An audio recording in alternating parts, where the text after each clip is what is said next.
Pada video kali ini saya akan coba menjelaskan bagaimana listrik bisa sampai ke rumah kita. Seperti yang kita ketahui bahwa keseharian kita tidak akan pernah terlepas dari yang namanya listrik. Mulai dari menonton TV, mencuci pakaian di mesin cuci, bermain game bersama kawan-kawan, atau hanya sekedar mencas handphone. Nah, pernah gak sih teman-teman iseng-iseng bertanya apa jadinya jika dunia tanpa listrik? Jika dunia tanpa listrik, maka semuanya akan sangat gelap sekali, terutama pada malam hari. Dan kita tidak akan pernah nikmati peralatan-peralatan elektronik yang ada di rumah kita. Karena energi listrik begitu penting bagi kehidupan, maka tidak ada salahnya jika kita mencari tahu dari mana asalnya listrik yang kita nikmati ini. Dan semuanya berawal dari pembangkit listrik yang mengubah energi lain menjadi energi listrik. Contohnya ada PLTA atau pembangkit listrik tenaga air yang mengubah energi air menjadi listrik. Kemudian ada PLTD atau pembangkit listrik tenaga diesel yang memanfaatkan mesin diesel menjadi listrik. Lalu ada PLTU, pembangkit listrik tenaga uap yang mengubah energi uap menjadi listrik. Nah, dari pembangkit listrik ini dihasilkan tegangan 6-24 kV yang nantinya akan disalurkan ke gardu tegangan ekstra tinggi atau gardu TET.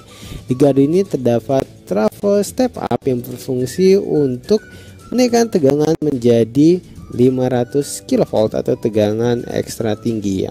Alasan menaikkan tegangan menjadi ekstra tinggi ini agar listrik yang melewati perjalanan yang sangat jauh sekali bisa menurunkan rugi-rugi daya akibat perjalanan jauh tersebut. Dengan menaikkan tegangan listrik ini, maka arus menjadi turun dan juga nantinya kabel atau kawat penghantar pun menjadi lebih kecil sehingga bisa menjadi penghematan secara ekonomi.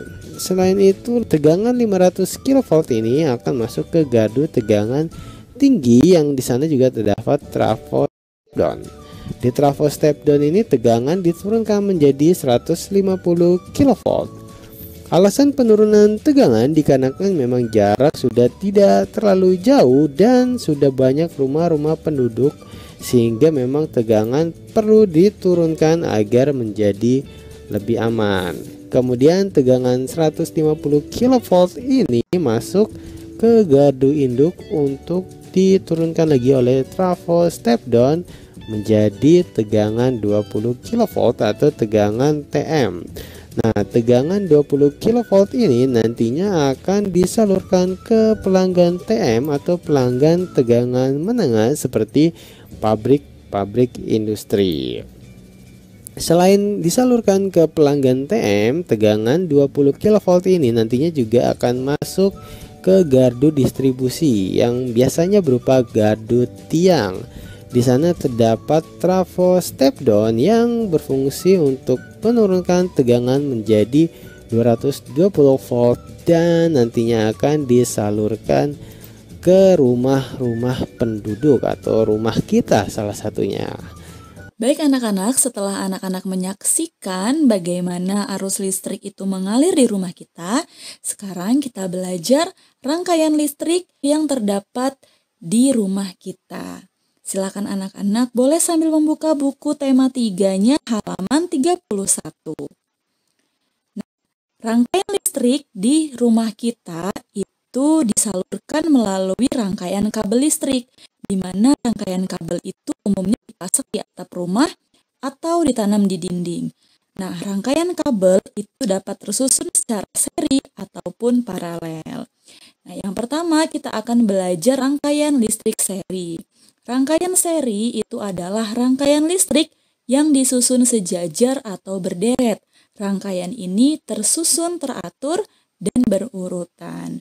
Anak-anak pernah nggak menemukan di rumah di mana satu saklar itu untuk 2 lampu, 2 atau 3 lampu. Nah, itu berarti menggunakan rangkaian listrik seri. Nah, apa sih kelemahan dan kelebihannya?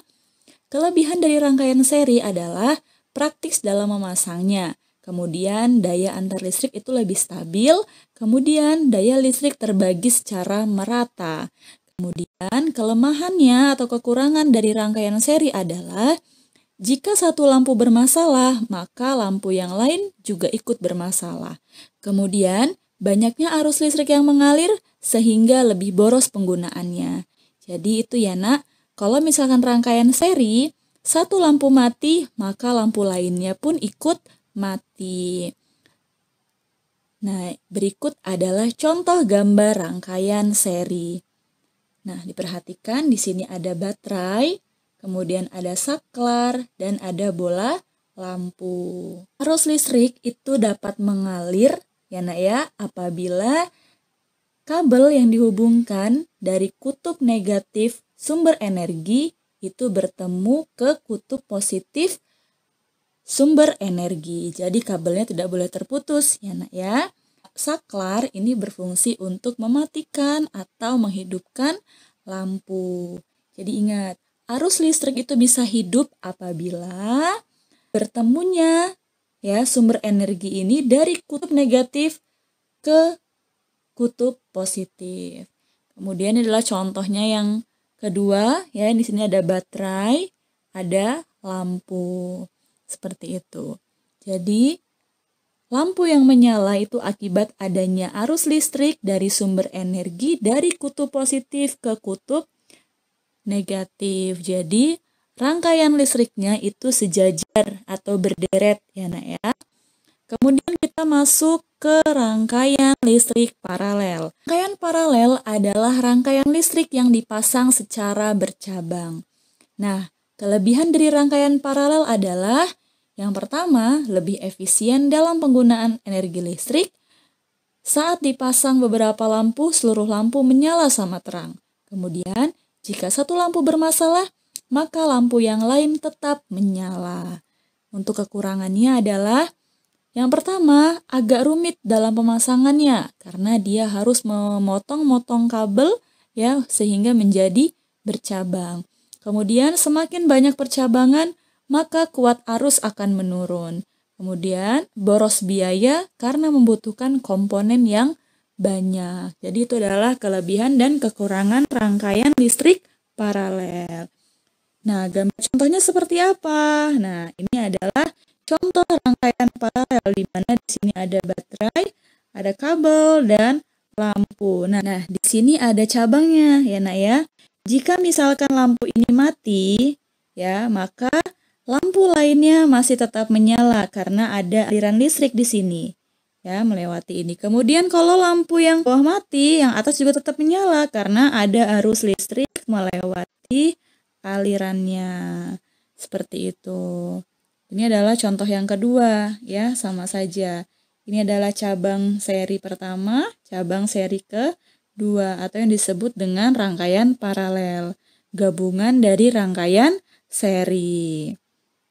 Nah, mudah-mudahan anak-anak paham ya untuk materi yang pertama.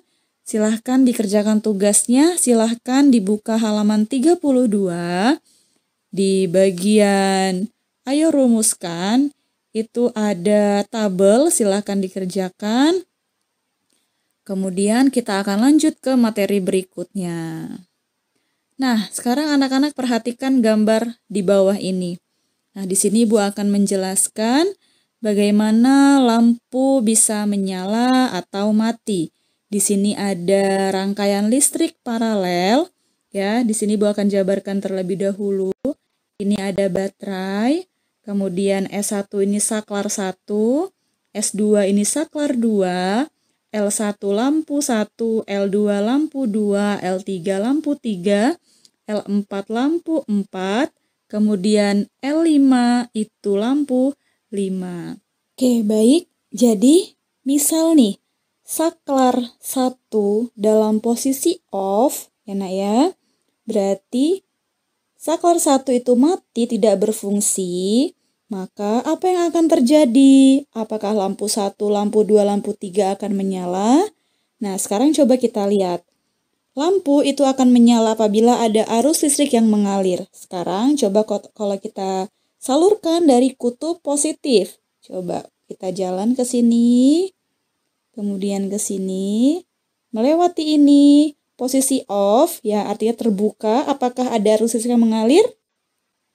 Tidak. Berarti lampu 4 dan lampu 5 tidak menyala. Kemudian untuk lampu 1, 2, dan 3 bagaimana? Sekarang coba kita jalankan.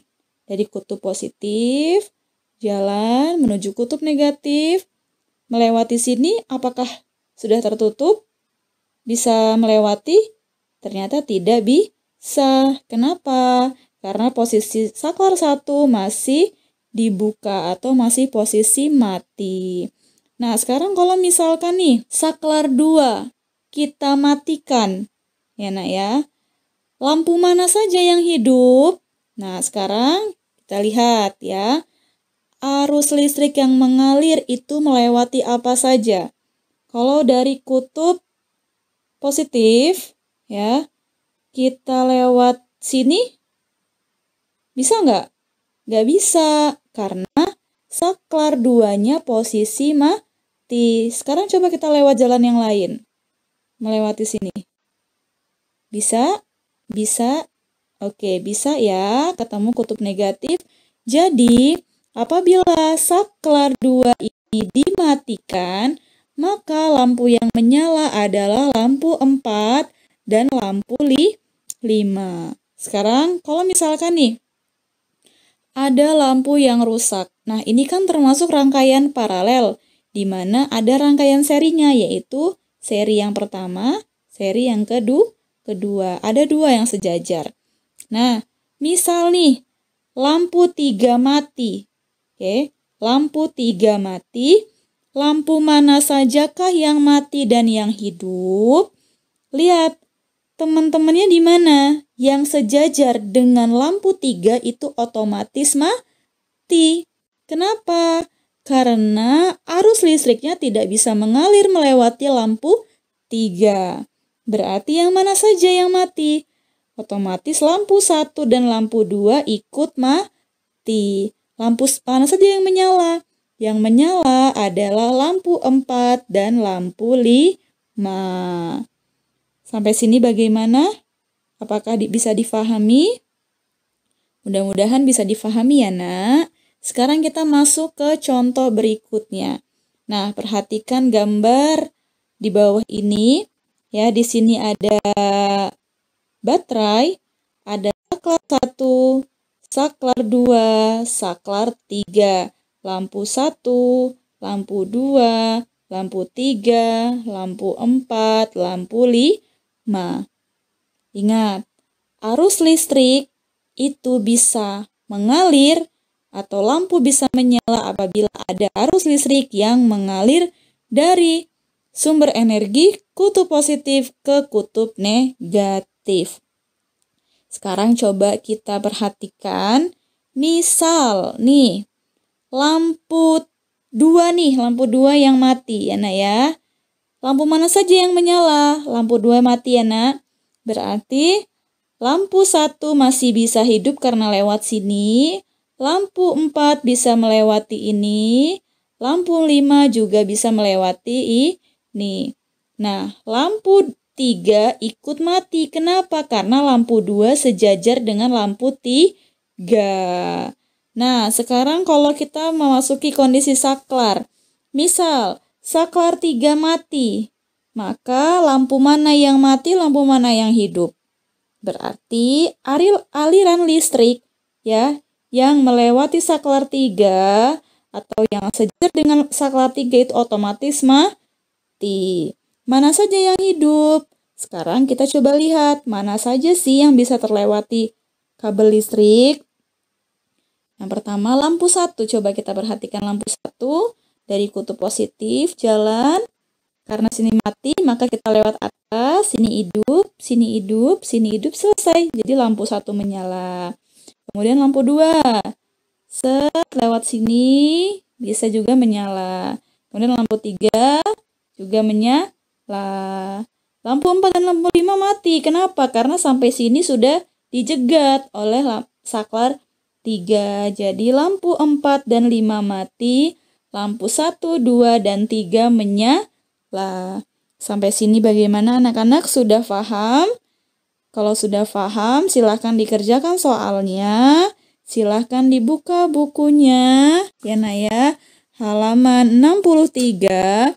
Di situ ada 2 soal, masing-masing soal ada 3 poinnya, A, B, dan C.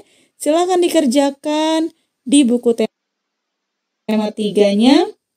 Kemudian